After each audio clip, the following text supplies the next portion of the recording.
They say you never really know someone until they're gone.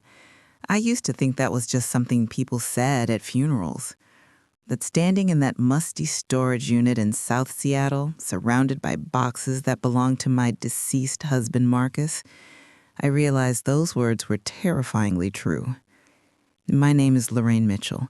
I'm 67 years old, and I'm about to tell you how a $200 auction bid led me to discover that my entire marriage was built on life so elaborate, so carefully constructed that even now, 6 months later, I'm still uncovering the truth. Let me start from the beginning. Marcus died on a Tuesday, February 14th, Valentine's Day. The irony wasn't lost on me then, and it certainly isn't lost on me now. He had a massive heart attack while driving home from work. The doctor said he was probably gone before the car even hit the guardrail on I-5. Quick, painless. That's what they told me, as if that was supposed to make it easier. We'd been married for 43 years. 43 years of what I thought was a good marriage. Not perfect, no marriage is, but good. Solid. We had our routines, our inside jokes, our Sunday morning ritual of pancakes and the Seattle Times spread across the kitchen table. We had 2 daughters, Jasmine and Kennedy, both grown now, with families of their own. We had a modest but comfortable home in the Rainier Valley neighborhood, paid off after decades of Marcus's steady work as an accountant. I thought I knew everything about this man. The way he hummed old Marvin Gaye songs in the shower, how he always had to check the locks twice before bed, the fact that he couldn't stand cilantro but would eat it anyway when my sister brought her famous salsa to family gatherings because he didn't want to hurt her feelings. I knew he liked his coffee black, his eggs scrambled, and his news on NPR, not television. I knew he cried during touching commercials but tried to hide it. I knew he kept every Father's Day card our daughters ever made him in his desk drawer at work, or at least I thought I knew. The first 3 months after Marcus died were exactly what you'd expect. A blur of funeral arrangements, casseroles from neighbors, sympathy cards, and the strange, hollow feeling of sleeping alone in a bed that had held 2 people for over 4 decades.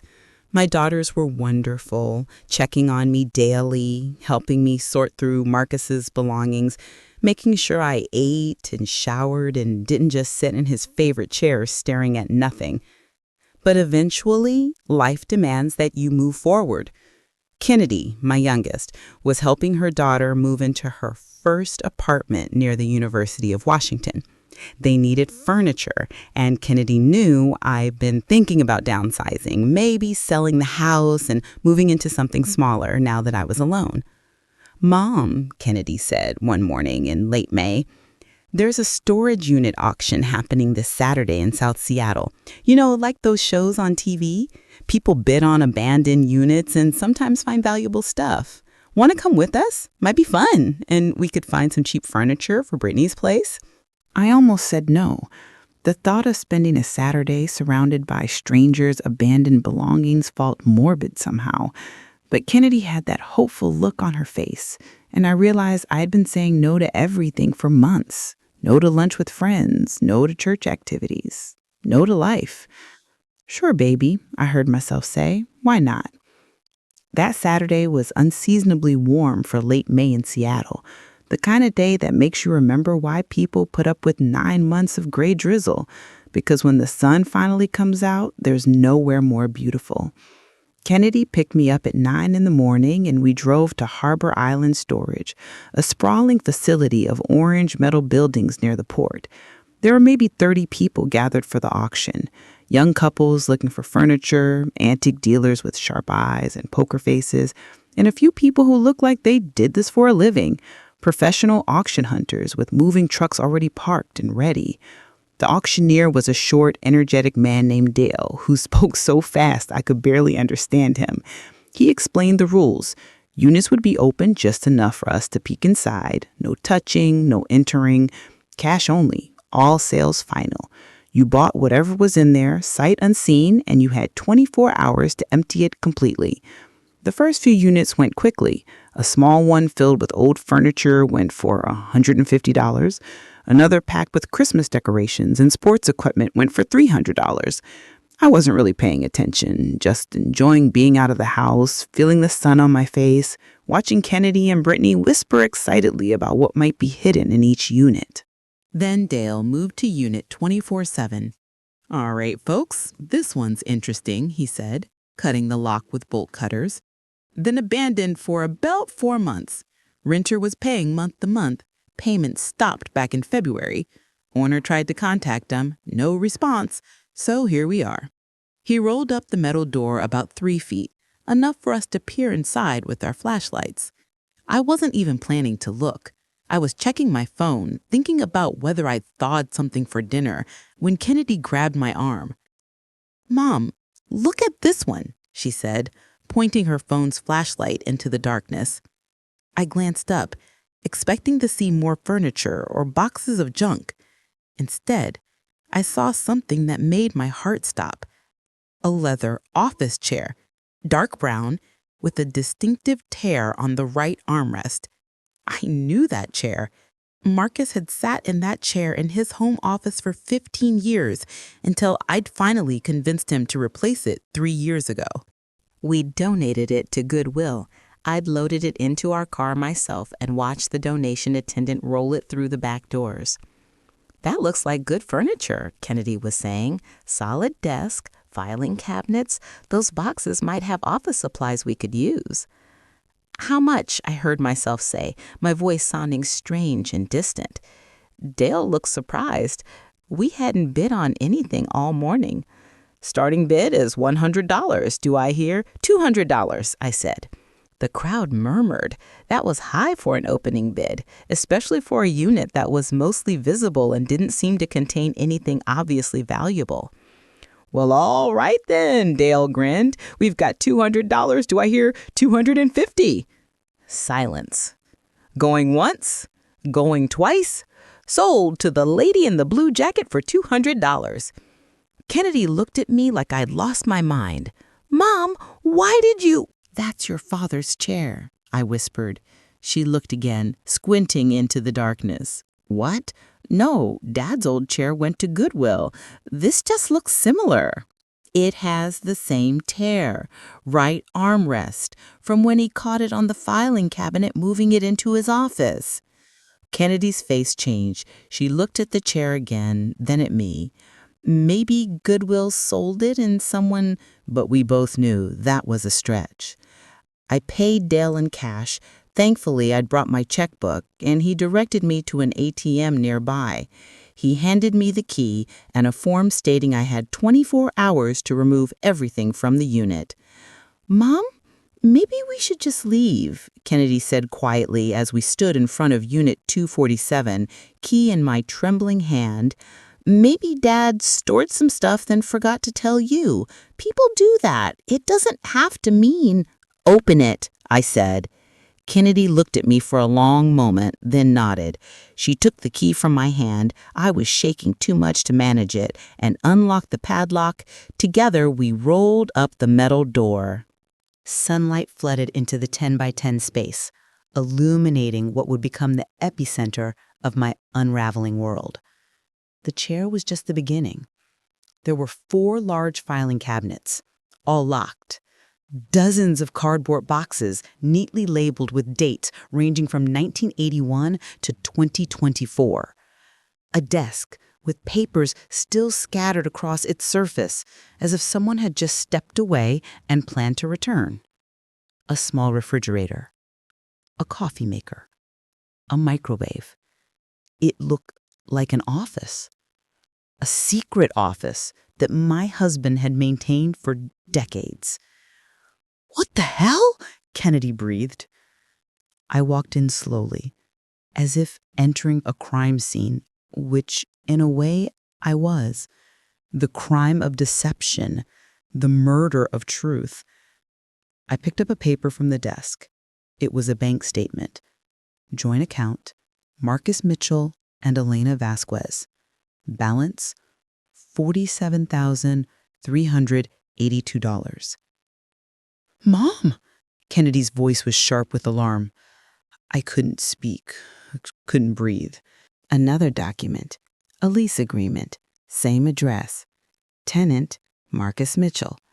Emergency contact, Elena Vasquez. Kennedy was crying now, but I felt strangely calm, numb, like I was watching this happen to someone else. I opened the small refrigerator. Inside was a photo, held to the door with a magnet. Marcus, maybe 20 years younger, his arm around a woman I didn't recognize. She was beautiful, long dark hair, warm smile, her head tucked against his shoulder. They were standing in front of a house, the house on Beacon Avenue, I would later learn. Behind that photo was another, Marcus with the same woman, older now, at what looked like a restaurant.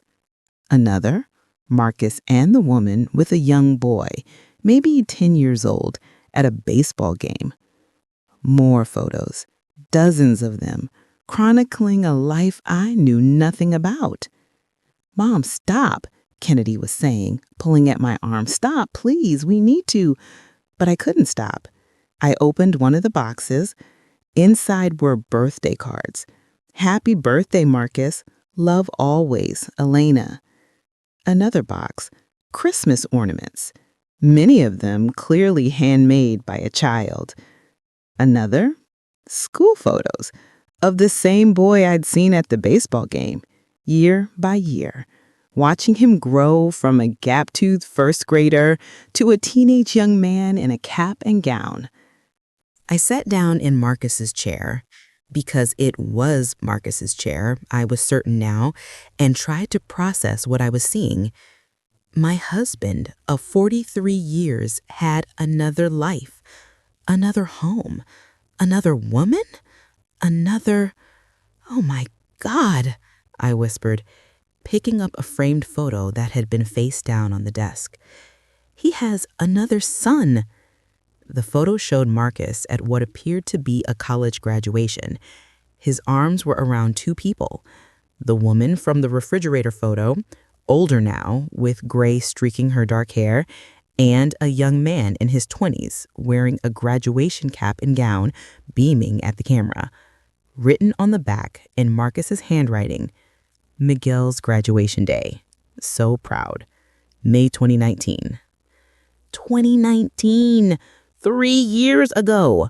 Marcus had attended this graduation, been part of this celebration, then come home to me and never mentioned it. What had he told me he was doing that day? A work conference? Visiting his brother in Portland? I couldn't remember. The lies were starting to blur together. Kennedy had stopped crying and was now methodically going through boxes with a grim determination I recognized as her coping mechanism. She'd always been the practical one, the problem solver. "Mom," she said after a long silence, her voice hollow, "these filing cabinets are locked. We need to get them open." "Why?" "Because we need to know. All of it. Everything." She was right. We couldn't unsee what we'd already found. We might as well know the full truth. We called Jasmine, my older daughter. She arrived 40 minutes later with her husband Trevor and a toolkit. Trevor, who worked in construction, had the filing cabinets open in minutes. What we found inside was devastating in its thoroughness. Marcus hadn't just hidden another life. He documented it with the same meticulous attention to detail he'd always applied to our household finances. The first cabinet contained financial records, bank statements going back to 1982, showing regular deposits and withdrawals, tax returns filed jointly by Marcus Mitchell and Elena Vasquez as married, insurance policies, investment statements, a mortgage paid off in 2010 for the property on Beacon Avenue. The second cabinet held legal documents, a marriage certificate dated August 15, 1981, Marcus Mitchell and Elena Vasquez, married in a small ceremony in Reno, Nevada. 1981, 1 year before Marcus and I got married. He's a bigamist, Jasmine said flatly. Dad was a bigamist. The third cabinet contained personal items, report cards for Miguel Vasquez Mitchell, medical records, artwork, and school projects carefully preserved, birthday party invitations, Little League certificates, everything a parent saves to commemorate their childhood. The fourth cabinet nearly broke me. It held journals, dozens of them, spanning decades. Marcus's handwriting, documenting his double life with the same careful detail he'd always applied to everything. Kennedy opened one from 1983 and began reading aloud. Elena is pregnant. We're having a baby. I should be terrified, but I'm not. I'm happy. Happier than I've been in years. Miguel is doing March. Lorraine doesn't suspect anything. Stop! I said. Please stop. But Kennedy kept reading, her voice shaking. I know what I'm doing is wrong. I know I'm living a lie, but I can't give either of them up. Lorraine is my wife, my partner, the mother of my daughters. But Elena is my soulmate, my first love, the woman I should have married first. And now Miguel is coming, and I'll find a way to make this work. I always do. The storage unit was silent except for the sound of traffic in the distance and my own heartbeat pounding in my ears. How? I finally whispered. How did he do this for 43 years? How did I not know? Trevor, who'd been quietly examining documents, spoke up. He was an accountant. He knew how to hide money, how to maintain separate financial lives. And look at this. He held up a work schedule. For the last 20 years, Marcus worked as a consultant. His own hours, his own clients. He could have been anywhere and told you he was working. I thought back over 40 decades of marriage, the late nights Marcus claimed he was working on client accounts, the weekend business trips to Portland or Spokane, the conference in Vegas that happened every year like clockwork, the fishing trips with his brother that lasted 3 or 4 days at a time. How many of those had been lies? How many times had he kissed me goodbye, told me he loved me, and driven straight to his other life? Jasmine was crying now, too, sitting on the floor surrounded by evidence of her father's betrayal. Did he love us at all? Were we just, his second choice? I don't know, baby, I said, even though I was wondering the same thing. I don't know. We spent hours in that storage unit, piecing together Marcus's secret life. Here's what we learned. Marcus met Elena Vasquez in 1979 when they were both working at the same accounting firm in Seattle. They fell in love quickly, intensely. They got married in 1981 in Reno, a quick ceremony with no family present. But within a year, the relationship started having problems. Elena wanted to move back to her hometown in California. Marcus wanted to stay in Seattle, where his career was taking off. They fought constantly. During one of their separations, Marcus met me at a church social. I was 24, fresh out of nursing school, new to Seattle. We started dating. It was different from what he had with Elena. Calmer, steadier, more practical. When Elena moved to San Diego in late 1981, Marcus thought the marriage was over. He never filed for a divorce, just let it fade away, and started a new life with me. We got married in 1982. Marcus never mentioned Elena, never mentioned that he was already married. As far as I knew, I was his first and only wife. But then, according to his journals, something changed. 6 months after our wedding, Elena called. She was back in Seattle. She missed him.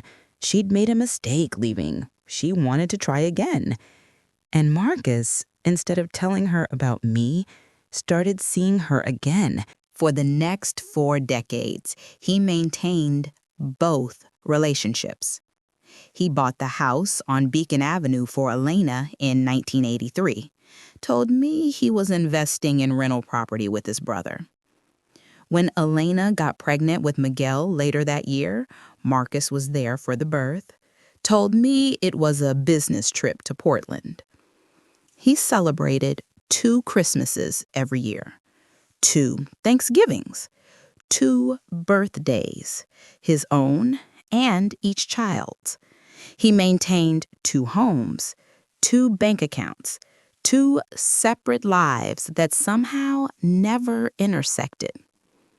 The level of planning and deception was staggering.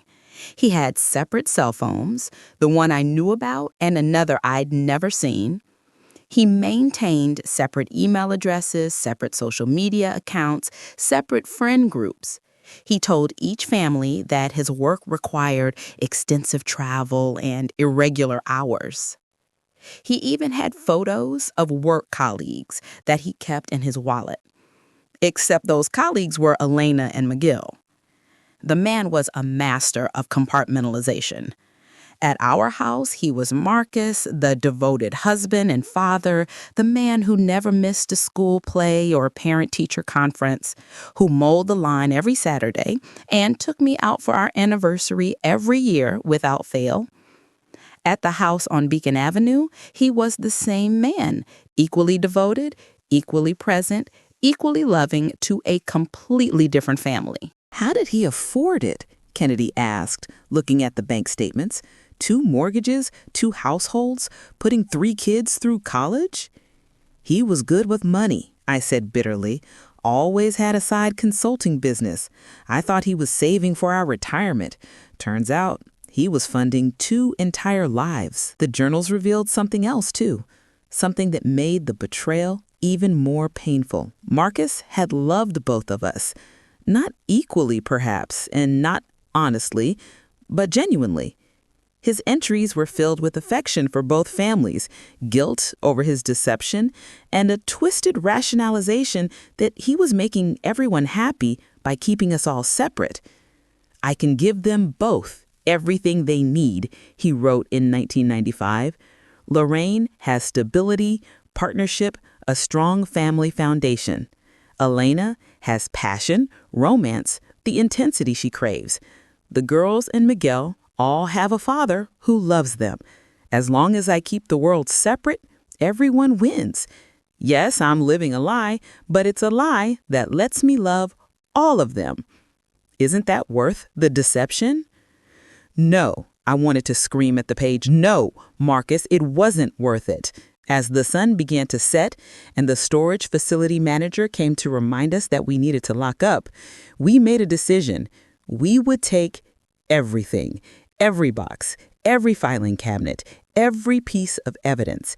We would take it all back to my house, Marcus's house, and we would go through it systematically. And then we would find Elena Vasquez and Miguel Mitchell.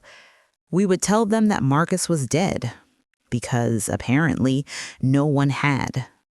That realization hit me as we were loading boxes into Trevor's truck. I'd called Marcus's brother, his coworkers, his friends. We'd published an obituary in the Seattle Times. We'd held a funeral service with over 100 people in attendance. But Elena and Miguel hadn't been there, which meant either Marcus had been planning to tell them himself and died before he could, or, and this seemed more likely, he'd never intended to tell them at all. Maybe he thought they'd eventually figure it out. Maybe he'd fantasized that both families would go on thinking he was still alive somewhere, still working, still traveling, still maintaining the perfect illusion. But the storage unit payments had stopped. 4 months without payment, then auction. He'd kept his secret life in this unit, probably came here between families, kept his documents and photos here, paid for it month to month from his secret account. When he died, everything stopped, including the payments. And now the secrets were tumbling out. We worked through the night at my house, now feeling more like a stage set than a home. My daughters and I sat at the kitchen table where Marcus and I had shared thousands of meals, and we read through years of his journals, trying to understand. Some entries were heartbreaking. Lorraine asked me today why I seemed distracted. I told her I was worried about a client, but the truth is I was thinking about Miguel's science fair tomorrow. I can't be there. I have Jasmine's soccer game. How do I choose between my children? How do I look into their eyes and explain that they're only getting half of me? I'm failing everyone. Other entries were infuriating. Elena surprised me with a romantic dinner for our anniversary. 32 years married, at least that's what she thinks. In reality, I've been married to Lorraine for 31 years too. 2 anniversaries, 2 special dinners, 2 wives who deserve better than this. But I can't imagine my life without either of them. By 3 in the morning, we'd found bank records showing that Marcus had been supporting Elena and Miguel just as fully as he'd supported us. College tuition for Miguel, medical expenses, car payments, vacations, everything a husband and father provides. He must have been making incredible money, Kennedy said, rubbing her tired eyes. How else could he afford all this? We found that answer too. Marcus hadn't just been a talented accountant, he'd been brilliant. His consulting business was highly successful, with major corporate clients paying premium rates. He'd also made smart investments over the years. The man had essentially earned enough for 2 upper-middle-class families and had managed it without either family suspecting they weren't his sole financial responsibility. As dawn broke over Seattle, we finally found what we've been looking for: current contact information for Elena Vasquez, or rather, Elena Mitchell. She'd clearly been using Marcus's last name, even though their marriage was invalid, given his marriage to me. The address was the same one on Beacon Avenue. She still lived in the house Marcus had bought for her over 40 years ago. We have to tell her, Jasmine said. Tell her what exactly? I asked. That the man she thought was her husband for 44 years was actually married to someone else? That her son is the product of an elaborate long-term deception? That the funeral she missed happened 3 months ago because nobody thought to invite her since nobody knew she existed? Mom! Kennedy grabbed my hands. We tell her the truth. We tell her all of it. It's the only fair thing to do. Fair? I laughed bitterly. There's nothing fair about any of this. I needed to understand how this had happened. That afternoon, after a few hours of fitful sleep, we drove to Beacon Avenue. It was a nice neighborhood, tree-lined streets, well-maintained homes, quiet and peaceful. The house at 2847 was a modest but charming craftsman-style bungalow with a well-tended garden and a blue front door. Marcus's car was in the driveway. I stopped short, my heart lurching. That's his car. That's Marcus's car. No, Mom, Jasmine said gently. Dad's car was totaled in the accident, remember? This must be... But as we got closer, I saw she was wrong. It was the same make and model as Marcus's car. Same year, same color. The license plate was different. But otherwise, it was identical. He'd bought matching cars. Jesus Christ, Trevor muttered. How far did this deception go? We were about to find out. Kennedy rang the doorbell. We waited, my heart pounding so hard I thought I might pass out. After a moment, the door opened. The woman from the photo stood before us, Elena Vasquez. Older now, in her late 60s like me, with silver streaking her dark hair. She was wearing jeans and a comfortable sweater, reading glasses pushed up on her head. She looked tired. She looked exactly like someone whose husband had disappeared 3 months ago. "Yes," she said, her voice wary. I opened my mouth, but no words came out. What do you say in this situation? "Hello, I'm your husband's other wife?" Kennedy stepped forward. "Mrs. Vasquez? Elena Vasquez?" "Mitchell," the woman corrected automatically. "Elena Mitchell. Can I help you?" "I'm Kennedy," my daughter said gently. "This is my mother, Lorraine, my sister, Jasmine, and my brother-in-law, Trevor. We need to talk to you about Marcus. Can we come in?" Elena's face changed, a flicker of hope crossing her features. "Marcus? Do you know where he is? Have you seen him? He's been gone since February, and I've been so worried." "Mrs. Vasquez," I said, finding my voice finally, "we need to sit down. There's something we need to tell you about Marcus, something you need to know." She looked at me more closely then, and I saw recognition dawn in her eyes. Not recognition of me specifically, but recognition of something familiar in my face. The way I was standing, the age I was, the grief I couldn't quite hide. "Who are you?" she whispered. "I'm Lorraine Mitchell, Marcus's wife." "That's not funny. It's not meant to be. Marcus isn't married. He's married to me. We've been married for 43 years. 43 years, I said quietly. I've been married to Marcus for 43 years. Elena stared at me for a long moment. Then she started to laugh. It was a terrible sound, high and harsh and breaking at the edges. No, this is ridiculous. Marcus is my husband. We have a son. We have a life. You're confused or you're lying or... "Ma?" A voice came from inside the house. A moment later, a man appeared behind Elena, the same man from the photographs, Miguel. He was in his early 40s now, with Marcus's eyes and his mother's dark hair. "What's going on? Who are these people?" Elena was shaking her head, backing away from the door. This woman is saying she's Marcus's wife, but that's insane.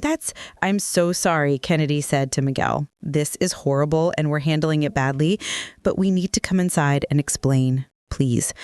It's about your father. He's what?" Miguel demanded. "Where is he? Do you know where my father is?" "He's dead," Jasmine said bluntly.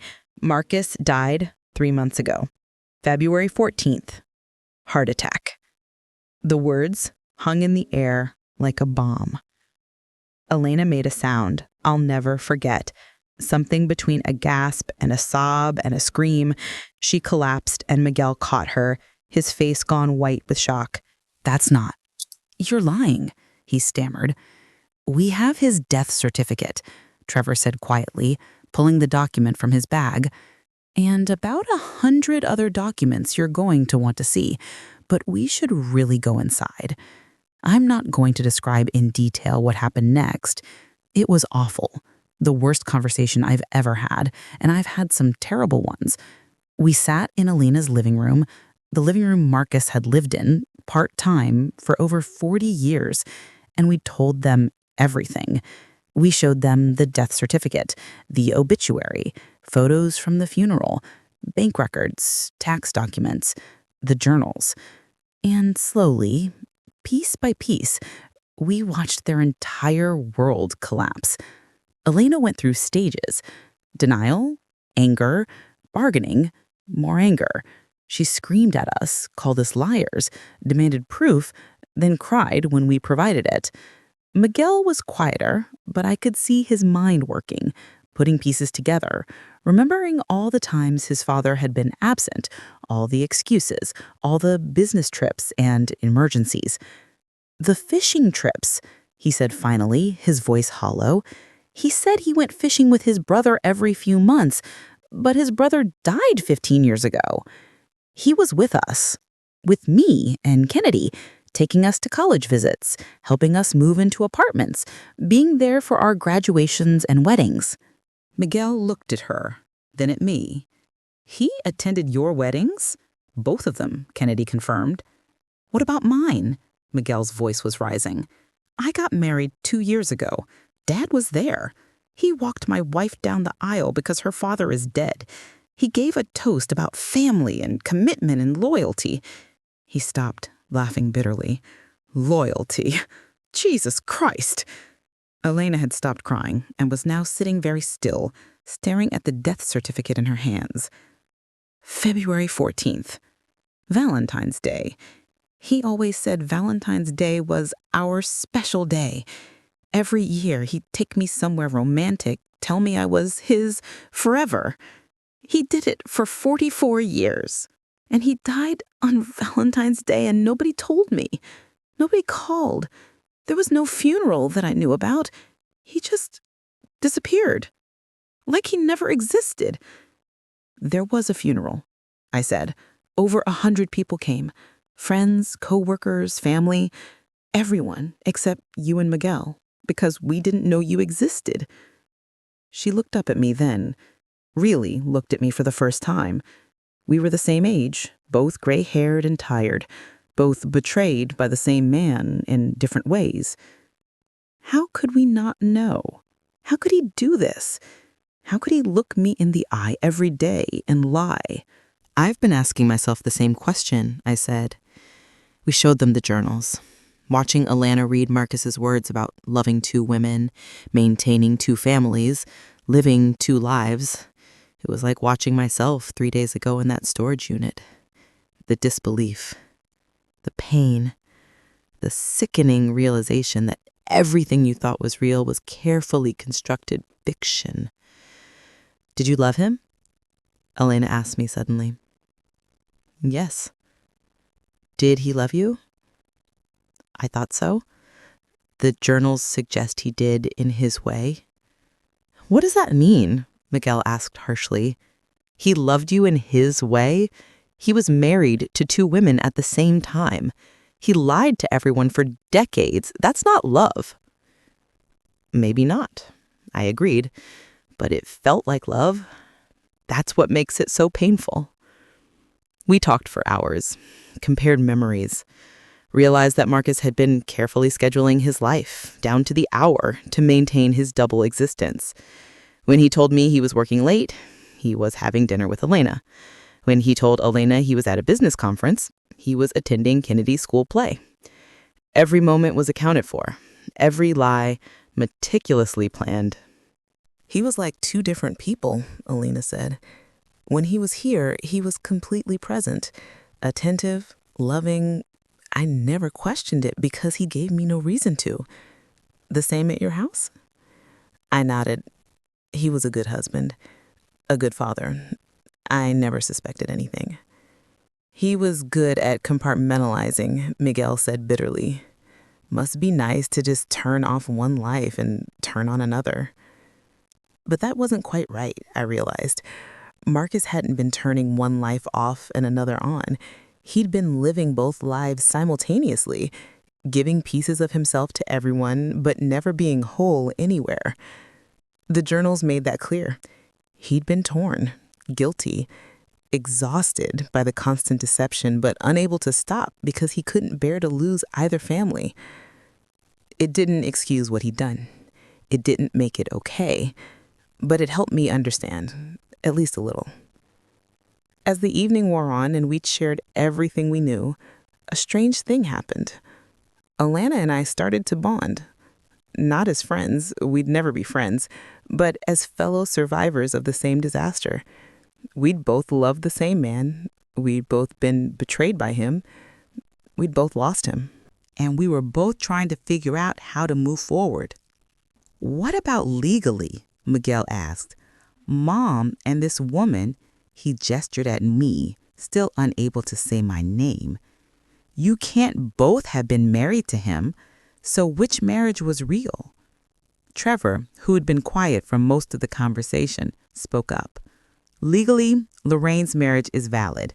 She married Marcus after his marriage to Elena, but Elena's marriage was never legally dissolved. That makes Marcus's marriage to Lorraine bigamous, which is illegal. But since Marcus is deceased, there won't be any criminal prosecution. What about his estate? Elena asked. The house, the money, his pension.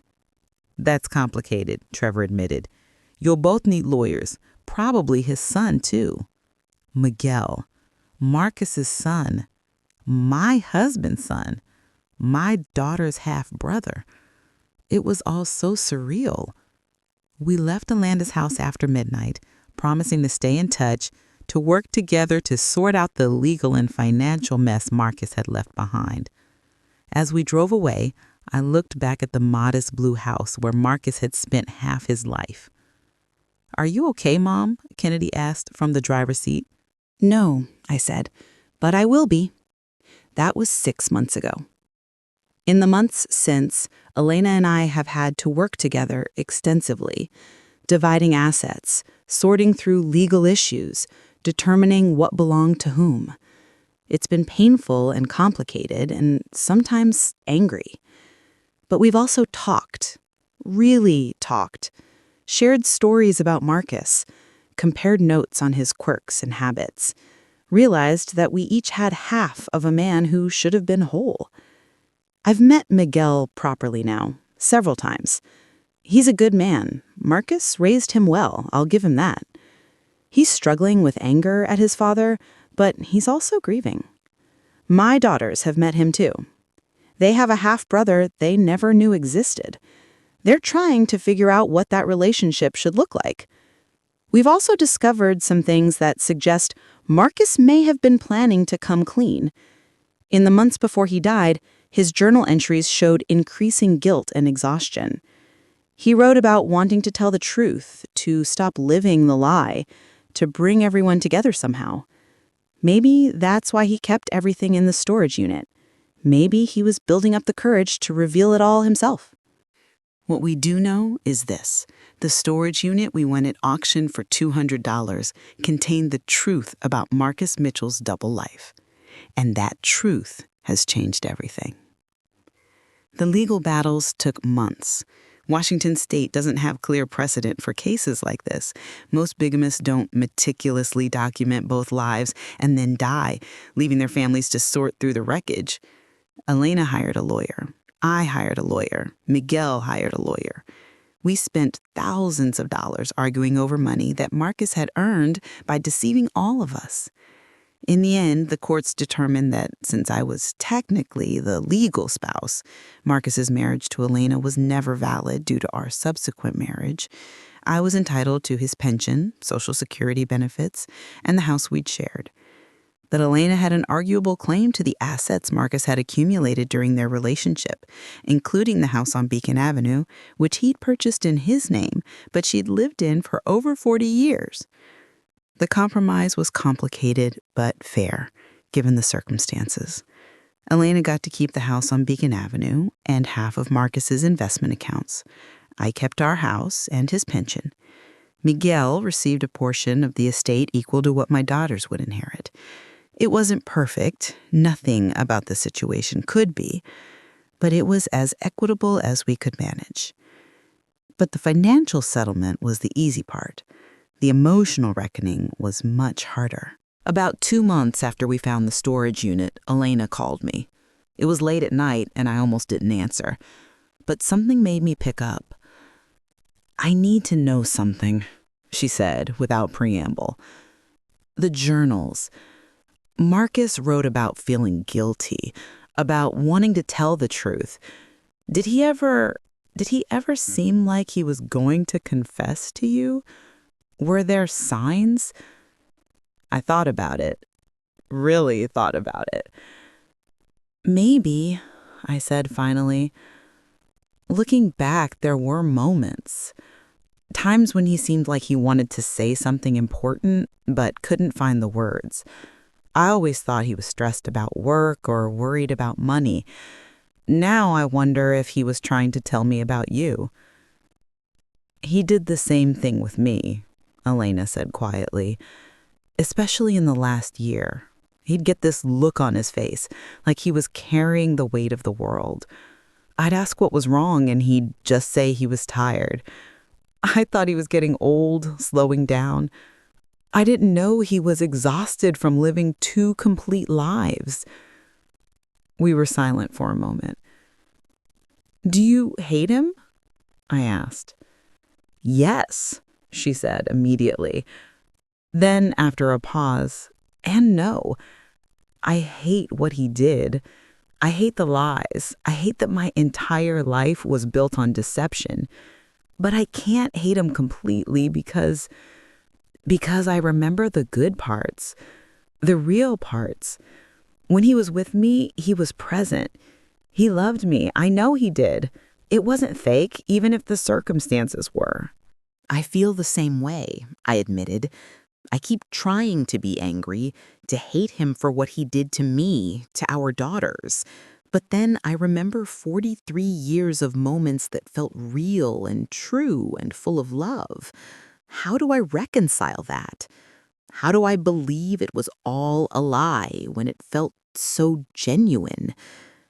Maybe it wasn't all a lie, Elena said. Maybe he really did love us both. Maybe that was the problem. He couldn't choose, so he tried to have both. That doesn't make it right.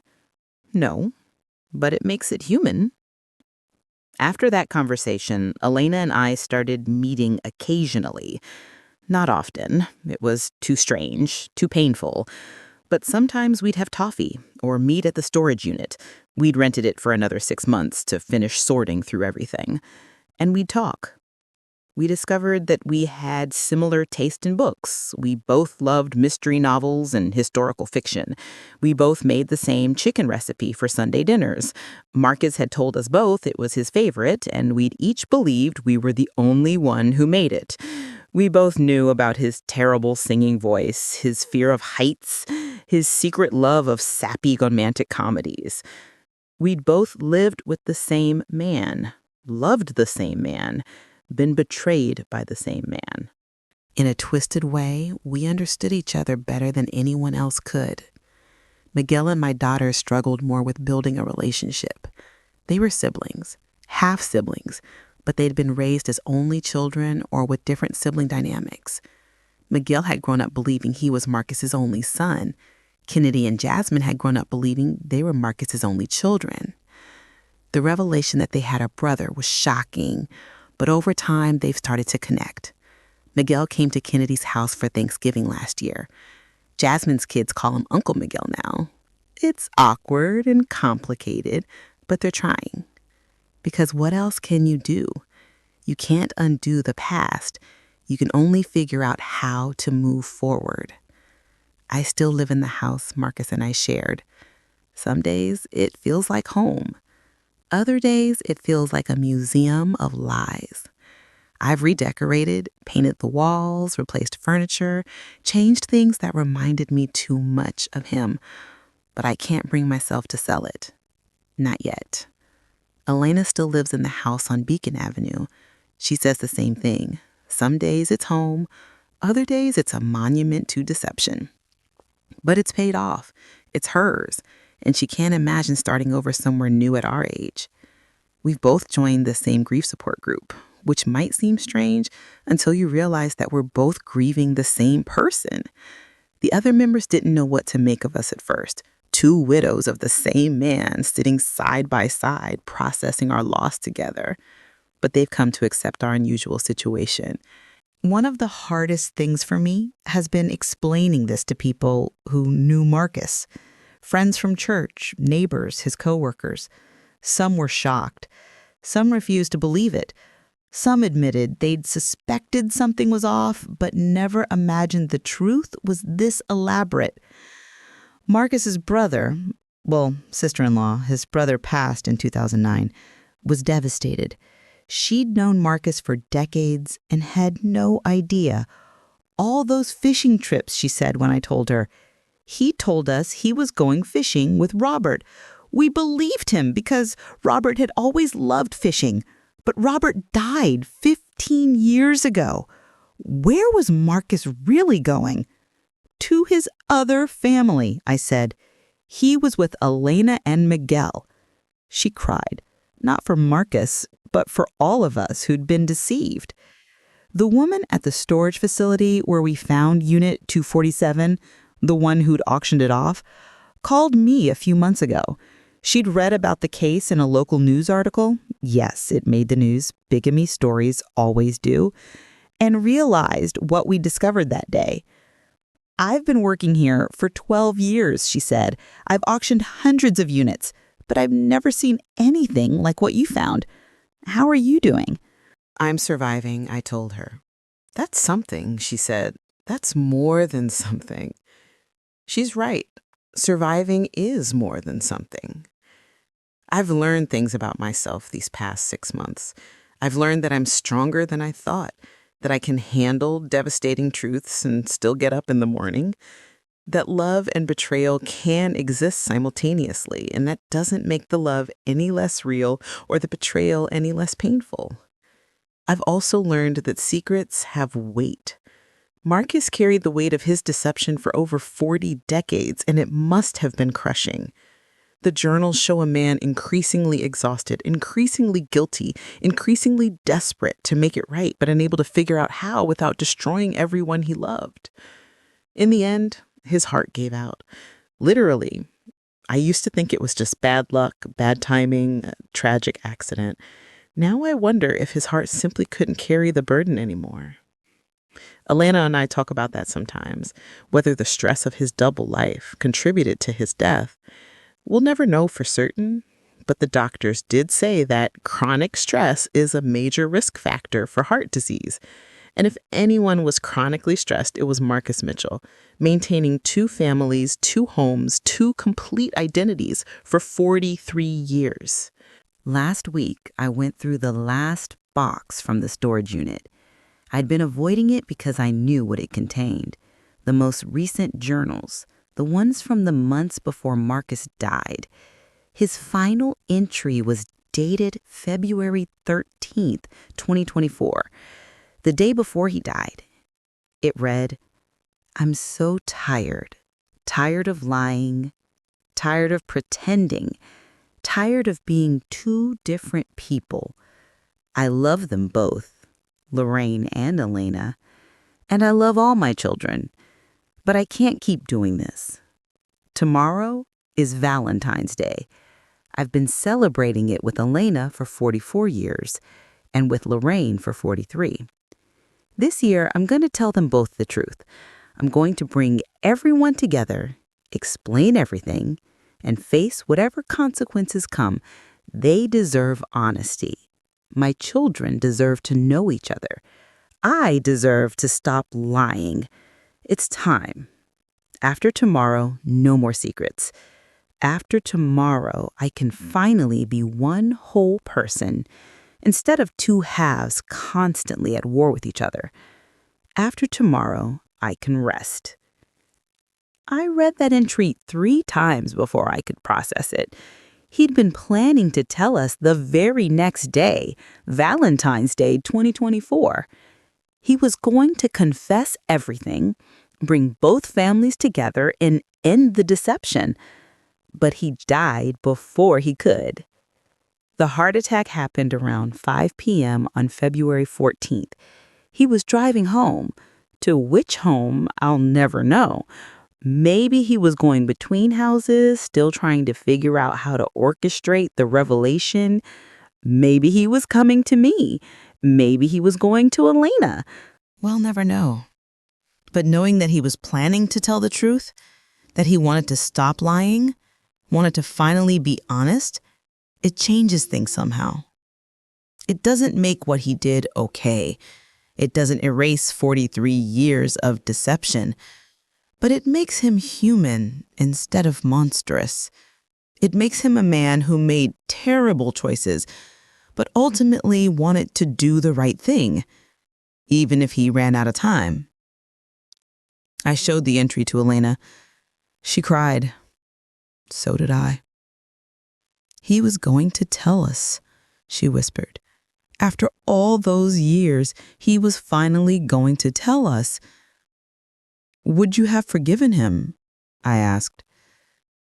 She thought about it for a long time. "I don't know. Probably not. But at least we would have had the chance to confront him, to demand answers, to make him look us in the eye and explain himself. Instead, we got silence and secrets discovered in a storage unit." She's right.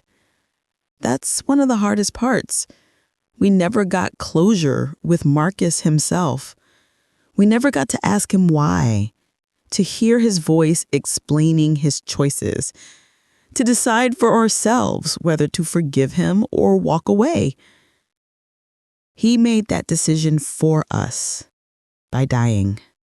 Sometimes I'm angry about that. Angry that he left us to sort through the wreckage without him. Angry that he got to escape the consequences of his actions. Angry that he'll never have to face what he did or see the pain he caused. Other times, I think maybe it's better this way.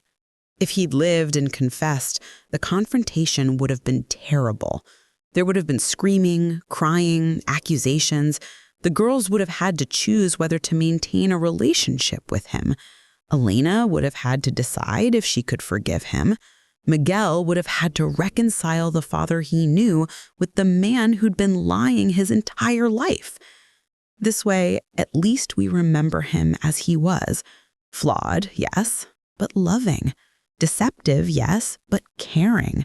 A liar, yes, but also a man who showed up for birthdays and graduations and ordinary Tuesday nights.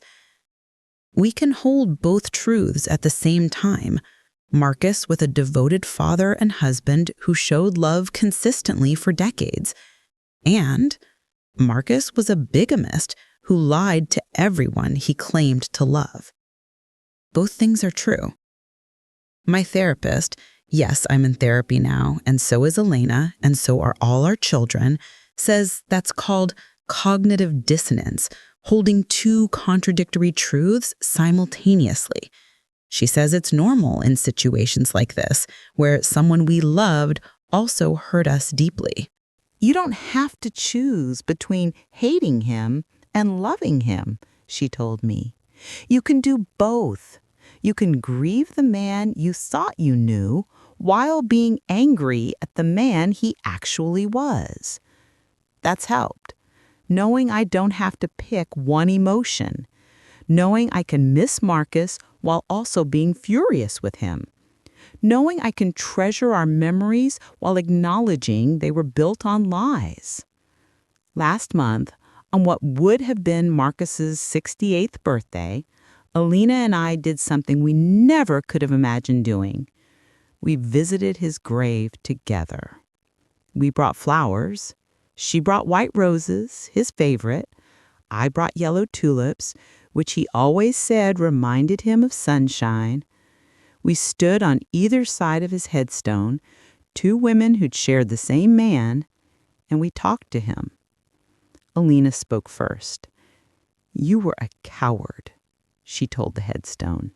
"You were selfish and deceptive, and you hurt everyone who loved you. But you were also kind and funny and present when you were with us.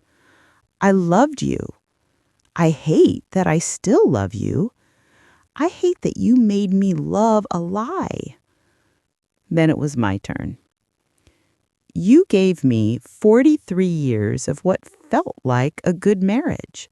You were there for our daughters' childhoods, their graduations, their weddings. You held my hand through my mother's death and celebrated with me when I retired. Those moments were real, even if the foundation was rotten. I don't know how to forgive you. I don't know if I want to, but I'm trying to understand." We stood there in silence for a while, the two widows of Marcus Mitchell, united by love and betrayal. Finally, Elena said, "Do you think he's at peace now?" "I hope so," I said, "because we're certainly not." She laughed, a sad, broken sound. "No, we're not." As we walked back to our cars, Elena turned to me. "Thank you," she said. "For what?" "For not hating me, for recognizing that I'm a victim in this too, for trying to build something, maybe not friendship, but understanding out of this mess." "Same to you," I said. We've seen each other several times since then. It's still awkward, it probably always will be, But there's something comforting about being with someone who truly understands what you're going through, because they're going through the exact same thing. My daughters are slowly building relationships with Miguel. Last week, Kennedy invited him to her daughter Brittany's birthday party. Jasmine brought her kids to meet him at the zoo. They're taking it slow, figuring out what it means to be siblings who weren't raised together, who share a father but not a childhood. Miguel told me recently that he's struggling with his memories of Marcus. Every good memory I have is now tainted, he said. Every time Dad came to my baseball games or helped me with homework or told me he was proud of me, now I know he was lying. He was rushing off to be with you and your daughters. How do I cherish those memories when I know they were stolen from time he should have been somewhere else? I didn't have a good answer for him. I struggle with the same thing. But Jasmine, who's wise beyond her years, said something that helped both of us. Maybe Dad's time wasn't stolen from anyone. Maybe he genuinely tried to give his full attention to whoever he was with in that moment. Maybe he was present with each of us when he was with us. The deception was wrong, so wrong. But that doesn't mean the individual moments weren't real. I think she might be right. Marcus's great sin wasn't that he failed to love us. It's that he loved too much or loved too many and chose deception instead of honesty when he couldn't reconcile his feelings. He should have divorced Elena when he met me, or he should have stayed with Elena and never married me. He should have been honest about his situation instead of building elaborate structures of lies. But he didn't, and we're all left to pick up the pieces. The storage unit is finally empty now. We sorted through everything, kept some things, donated others, threw away what we couldn't bear to keep. The unit itself has been cleaned out and returned to Harbor Island storage. Sometimes I drive by there, looking at the rows of orange metal doors, wondering what secrets are hidden behind them. What other lives are compartmentalized and locked away?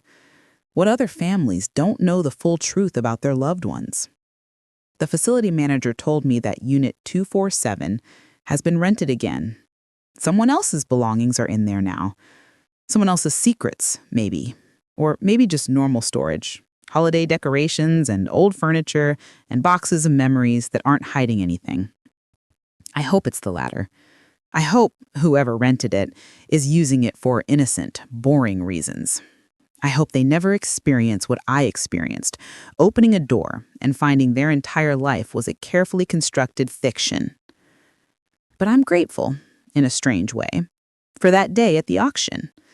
If we hadn't gone, if Kennedy hadn't wanted cheap furniture for Brittany's apartment, if I hadn't noticed Marcus's chair, we might never have known. Elena and Miguel might still be waiting for Marcus to come home, wondering where he disappeared to, never knowing he was gone. At least now we know the truth. It's a terrible truth, but it's still truth. And truth, even painful truth, is better than living in a beautiful lie. I've started dating again. Just casually. Coffee dates, maybe dinner. Nothing serious. My daughters encouraged it, saying I deserve companionship, deserve to not be alone for the rest of my life. But it's hard. Every time I meet someone new, I find myself analyzing everything they say, looking for inconsistencies, checking for signs of deception. Can I trust anyone again after Marcus? Can I ever take someone at face value, or will I always be wondering what they're hiding? My therapist says this will get better with time. She says I'll learn to trust again, slowly, carefully. She says not everyone is Marcus. I want to believe her. Elena says she's not interested in dating. She had her great love, she told me. It was built on lies, but it was still love. I don't want to risk that again. I understand that too. We're both still healing. we're both still figuring out how to move forward. We're both still sometimes angry, sometimes sad, sometimes just numb. But we're surviving. Day by day, moment by moment, we're surviving. Last week, I went through the jewelry box on my dresser. I was going to put away Marcus's wedding ring. I'd been keeping it there since the funeral, unable to decide what to do with it. As I picked it up, something fell out from behind the box's velvet lining. A small piece of paper, folded many times, worn soft from age. I unfolded it carefully. It was in Marcus's handwriting. The ink faded, but still legible. To whoever finds this, probably Lorraine, knowing her love of organizing jewelry. If you're reading this, I'm either very old or very dead, and the truth is finally out. I want you to know that I'm sorry. I'm sorry for the lies, the deception, the cowardice of not being able to choose. I loved you all, both families, all my children. That love was real, even if everything else was false. I know I don't deserve forgiveness. I know what I did was wrong. But please know that every moment I spent with each of you was genuine. When I was with you, I was fully present. When I told you I loved you, I meant it with all my heart. I just had too many hearts to give. I'm sorry. I'm so sorry, Marcus. I don't know when he wrote it or how long it had been hidden in my jewelry box. Months? Years? Decades? It doesn't matter. I showed it to Elena. We sat together in my kitchen, Marcus's kitchen, and cried over his words. He was sorry, Elena said. He was, I agreed. But sorry doesn't fix it. No, it doesn't. We sat in silence for a while, holding the note between us. The final words of a man who tried to love too many people and ended up hurting everyone.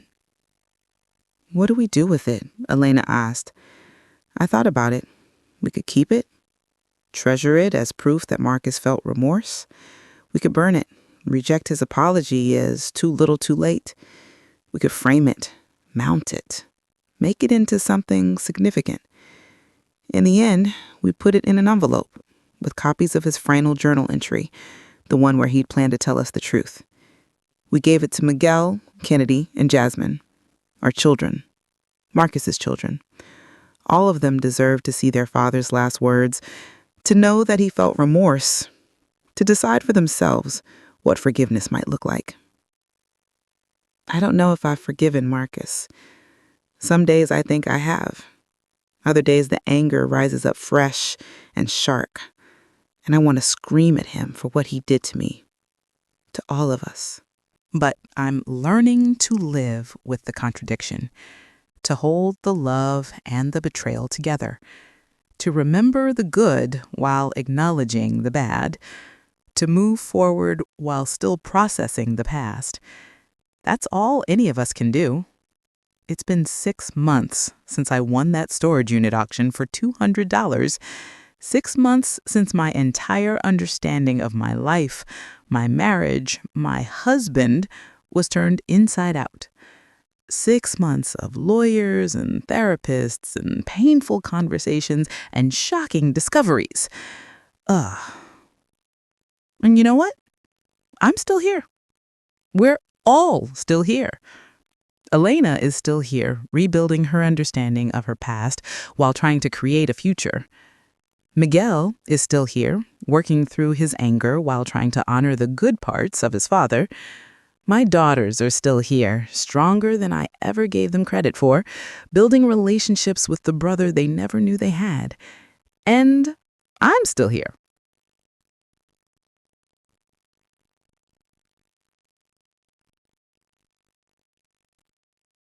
And that $200 auction bid, it was the worst and best investment I ever made.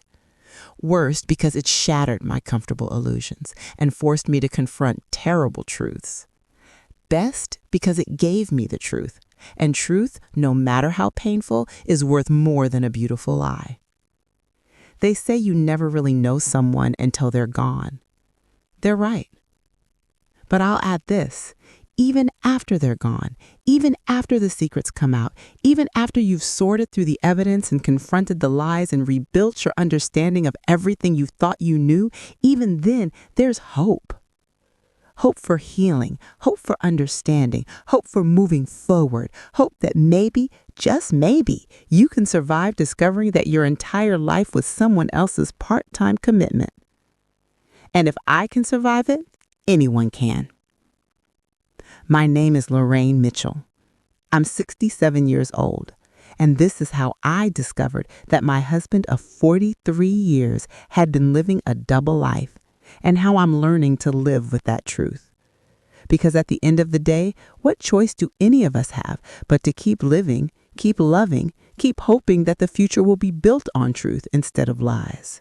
That storage unit for $200 cost me my peace of mind, my sense of security, and my faith in my own judgment. But it gave me something too, the truth, and my freedom to build a life based on reality instead of illusion. And that, as painful as it's been, is priceless.